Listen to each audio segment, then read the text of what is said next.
আমার নাম মোহাম্মদ আব্দুল্লাহ আল মাবুদ। আমার বয়স 23 বছর। ঠিকানা বিনোদপুর বাজার, রাজশাহী। তারপরে তিনি তার মোবাইল নাম্বার শেয়ার করেছেন এবং আমি সেই মোবাইল নাম্বারে যাচ্ছি না, আমি সরাসরি ঘটনায় চলে যাচ্ছি। ঘটনাটি যার সাথে ঘটে তার নাম মহসিন আলী। যে সময় এই ঘটনাটি ঘটে তিনি থাকতেন সিংড়া থানার হুলহুলিয়া গ্রামে। সালটি 1987। ঘটনাটি আমার মা, মামা এবং স্বয়ং মহসিন ভাইয়ের কাছ থেকে শোনা। মহসিন আলী সম্পর্কে আমার নানার দূর সম্পর্কের আত্মীয়, অর্থাৎ আমার নানার দূর আত্মীয় নাতি। তো উনি সম্পর্কে আমার ভাই হচ্ছেন, তাই আমি গল্পে ওনাকে ভাই বলে সম্বোধন করছি। এবার সরাসরি ঘটনায় চলে যাই।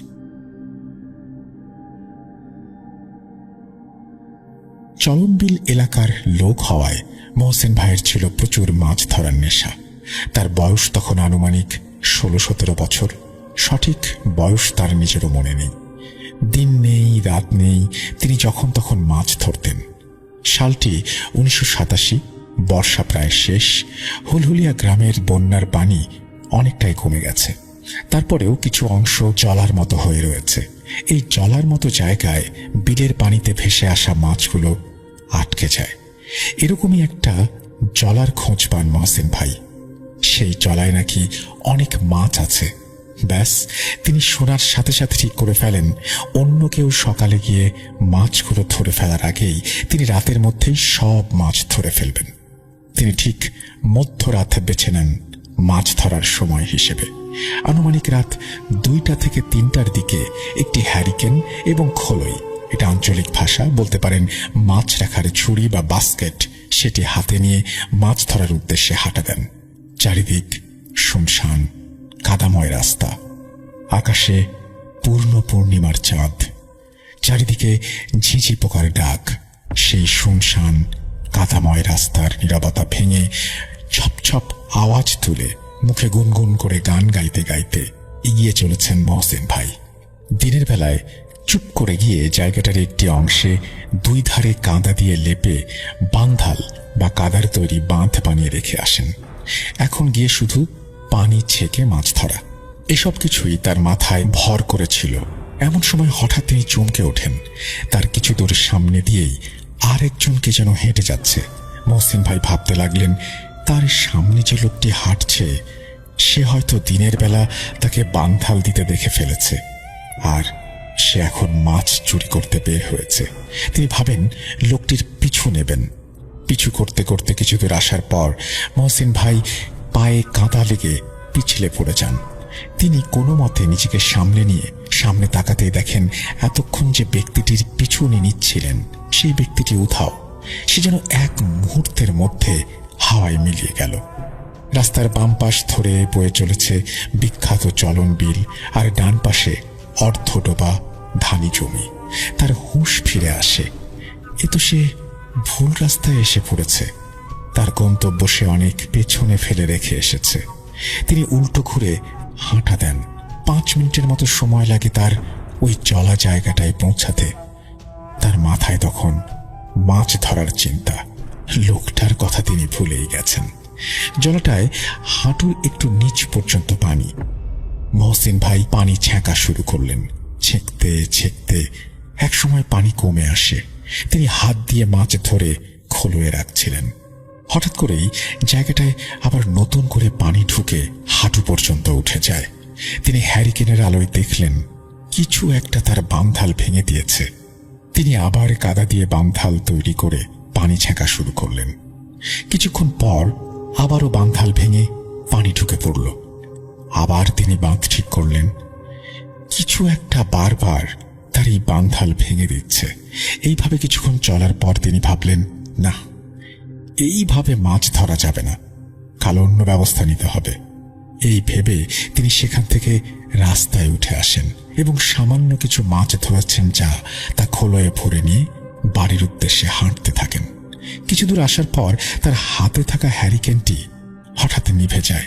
হ্যারিকেনের তেল ফুরিয়ে গেছে, কিন্তু এত তাড়াতাড়ি তো তেল ফুরোবার কথা না। যাই হোক, চাঁদনি রাত, চারিদিকে চাঁদের আলো ঠিকরে পড়েছে। এই আলোয় দিব্যি পথ চলা যায়। তার চোখ আবার রাস্তার দিকে যেতেই হঠাৎ আবার সেই লোকটিকে তিনি সামনে দেখতে পেলেন। লোকটি আপন মনেই হেঁটে চলেছে। লোকটির পরনে সাদা চকচকে ঢিলে ঢালা পাঞ্জাবির মতো আলখেল্লা, মাথাটা সেই সাদা কাপড়ের টুকরো দিয়েই ঢাকা। এর আগের বার মহসিন ভাই পরনের কাপড় অতটা খেয়াল করেননি, কিন্তু এবার তিনি খেয়াল করেছেন। তার মনে কৌতূহলের সৃষ্টি হয় যে তাদের গ্রামে এমন বেশভূষার একটি লোকও তো নেই, আর এত রাতে কেই বা এমন পোশাক পরে বের হয়েছে। এবার তিনি অবাক হয়ে যান। লোকটির পরনের কাপড়ে এক ফোঁটাও কাদার দাগ নেই, কিন্তু রাস্তাটা এতটা কর্দমাক্ত যে হাঁটলে কাদার দাগ কাপড়ে লাগবেই, সেটাই স্বাভাবিক। আরো একটি বিষয় লক্ষ্য করলেন, চাঁদের আলোয় লোকটির ছায়া মাটিতে পড়ছে না। তার মনের ভেতর একরাশ অস্বস্তি আর ভয় এসে ভর করল। মহসিন ভাই ভাবতে থাকেন, একে না ঘাটানোই ভালো। আপন মনে হেঁটে যাচ্ছে, যাক, তিনিও ততক্ষণে বাড়ির অনেকটাই কাছে চলে এসেছেন। এবার যা হতে চলেছে তা ছিল তার জন্য বিভীষিকাময়। তিনি এগুলো চিন্তা করছিলেন, হঠাৎ তার পেছন থেকে কেউ একজন নারী আর পুরুষ মিশ্রিত কণ্ঠে বলে ওঠে, পেছনে তাকাবি না, একদম পেছনে তাকাবি না, আমি খেয়ে চলে যাব। মহসিন ভাই ঘাবড়ে গিয়ে সেটাই করে বসেন। তিনি পেছনে তাকান। পেছনে তাকিয়ে তিনি যা দেখতে পান তা কেউ কখনো দেখতে চাইবে না। তিনি দেখেন এটা সেই লোক যে তার সামনে দিয়ে এতক্ষণ হাঁটছিল। তিনি পেছনে তাকিয়ে দেখেন সেই লোকটি উধাও হয়ে গেছে, তার পেছনে কেউ নেই। এখন সেই লোকটি তার সামনে দাঁড়ানো। মহসিন ভাই লোকটির চেহারার বর্ণনা দিতে গিয়েও আমি লক্ষ্য করেছি তার শরীরে তখন কাঁটা দিয়ে উঠেছিল। লোকটির চেহারার বিবরণ ছিল এরকম, তার চোখ দুটোকে যেন ঘেলে দিয়েছে, মুখের মাংস পচে গিয়ে তাতে পোকা লেগেছে। সেই জিনিসটি তার খলই থেকে মাছ বের করে খাচ্ছে। এই যেন এক নারকীয় দৃশ্য। তার শরীর থেকে পচা মাংস আর নর্দমার অসহনীয় গন্ধ বের হচ্ছে। মহসিন ভাই নিজেকে সামলাতে না পেরে বমি করে ফেলেন। তিনি কোনো মতে উঠে দাঁড়িয়ে খোলই আর হেরিকেন ফেলে দিয়ে বাড়ির দিকে দৌড় দেন। তার কানে আবারও নারী পুরুষ মিশ্রিত কণ্ঠ ভেসে আসে, তোকে মানা করেছিলাম। এবার একই বাক্য সে বারবার বলে যাচ্ছে, তুই মরবি, তুই মরবি, তুই মরবি। কিছুক্ষণ পরে ক্রমশ এই শব্দটা মিলিয়ে গেল। তিনি দৌড়াতে দৌড়াতে তার বাড়ির হেসেল ঘর বা রান্নাঘরের কাছে এসে পৌঁছান। তিনি চারিদিকে চোখ বুলালেন, না, কোথাও সেই লোকটিকে আর দেখা যাচ্ছে না। তাদের হেসেল ঘরের পাশে ছিল টিউবওয়েল। তিনি সেখানে গিয়ে হাত পা পরিষ্কার করতে শুরু করলেন আর জোরে জোরে তার আম্মা আব্বাকে ডাকতে শুরু করলেন।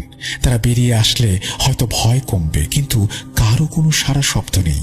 সে হঠাৎ তার পেছনে কিছু একটার উপস্থিতি টের পেল।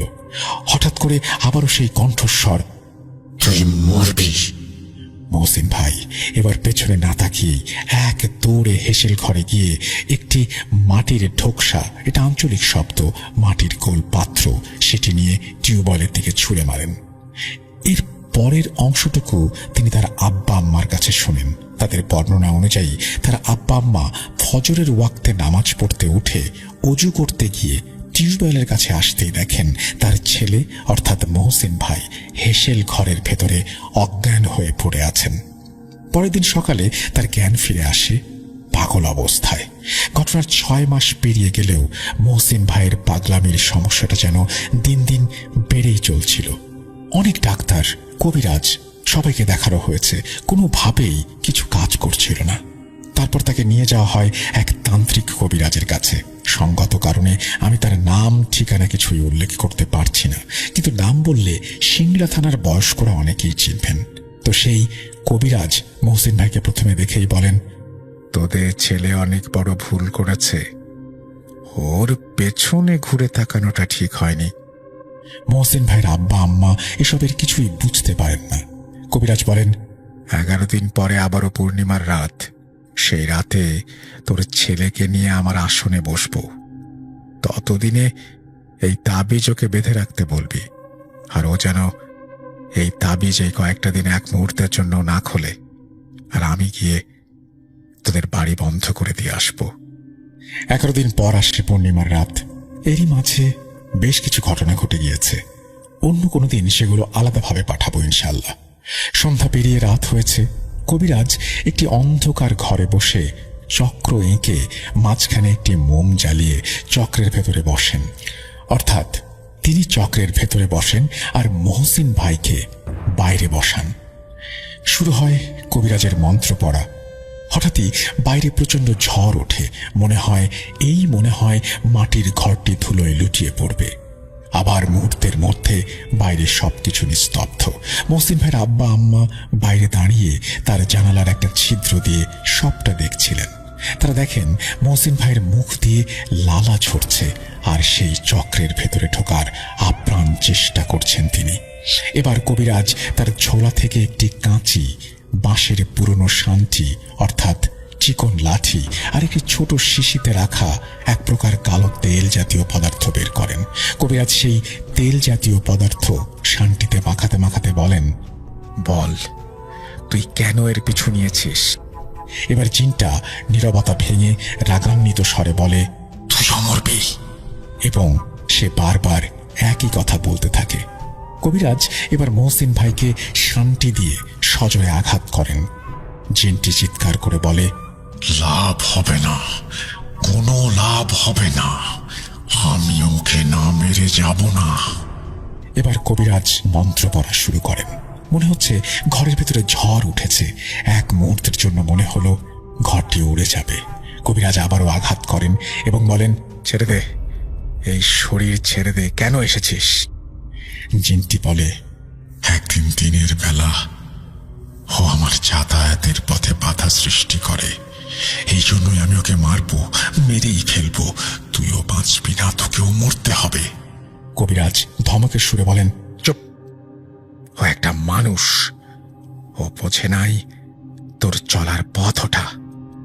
ওকে তুই এই মুহূর্তে ছেড়ে চলে যাবি, না হলে তোকে বোতলবন্দি করব। জিন কোনোভাবেই রাজি হচ্ছিল না। মহসিন ভাইয়ের শরীর ছেড়ে যেতে সে মোটেও রাজি নয়। কথা কাটাকাটির এক মাঝে কবিরাজ তার ঝোলা থেকে একটি স্বচ্ছ কাঁচের ফাঁকা বোতল বের করেন। এবার জিন চিৎকার দিয়ে বলে, তোর কর্মের কসম, আমাকে বোতলবন্দি করিস না, আমি এর শরীর ছেড়ে দিচ্ছি, কিন্তু এর শরীরে এতটা মাস থাকার কারণে আমি একে ছেড়ে যাবার পরেও ওর অস্বাভাবিকতা থেকে যাবে। এই বলেই জিনটি চলে গেল। মহসিন ভাই মাটিতে লুটিয়ে পড়ল। মহসিন ভাইয়ের আব্বা আম্মা ঘরে প্রবেশ করেন এবং দুজনই কান্নায় ভেঙে পড়েন। কবিরাজ একটি বোতলে কিছু পানি নিয়ে কিছু একটা পড়ে মহসিন ভাইয়ের মুখের ওপর ছেটাতেই তার জ্ঞান ফিরে আসে। কবিরাজ বলেন, তোদের ছেলেকে জিন অবশ্যই ছেড়ে গেছে, কিন্তু এতদিন ওর শরীরে থাকায় কিছু ক্ষতি সে করে ফেলেছে। কবিরাজ তার মা বাবাকে তলোয়ারের তেল অর্থাৎ কবিরাজি মন্ত্রপুত তেল ব্যবহারের পরামর্শ দেন। বলেন, এই তেল যেন প্রতি পূর্ণিমা এবং অমাবস্যার রাতে তার ছেলের শরীরে মালিশ করা হয়। এরপর মহসিন নানা চাকরির খোঁজে রাজশাহীতে চলে আসলে তার চিকিৎসা সেখানেই বন্ধ হয়ে যায়। তার কথাবার্তা এবং হাঁটাচলায় এখনো অস্বাভাবিকতা লক্ষ্য করা যায়। তিনি রাজশাহীতে পানি উন্নয়ন বোর্ডে চাকরিরত অবস্থায় আছেন। তার বর্তমান ঠিকানা শিরোইল মঠপুকুর, রাজশাহী। তিনি মোবাইল নম্বর জানাতে অনিচ্ছুক। আমার কাছে আরো এরকম অজস্র ঘটনা আছে, ইনশাআল্লাহ সময় করে লিখব, এই বলেই তিনি তার ঘটনা শেষ করেছেন। থ্যাংক ইউ ভেরি মাচ আপনার ঘটনার জন্য। চমৎকারভাবে লিখেছেন আপনি। একটা ঘটনা যেটা বেশ প্রচলিত একটা ঘটনায় আমি বলবো এই মাছ ধরতে গিয়ে, তারপরেও আপনার সেই বর্ণনাগুলো খুবই অন্যরকম এবং অবশ্যই ভালো লেগেছে আপনার ঘটনাটি। আশা করব লিসেনাররাও আমার সাথে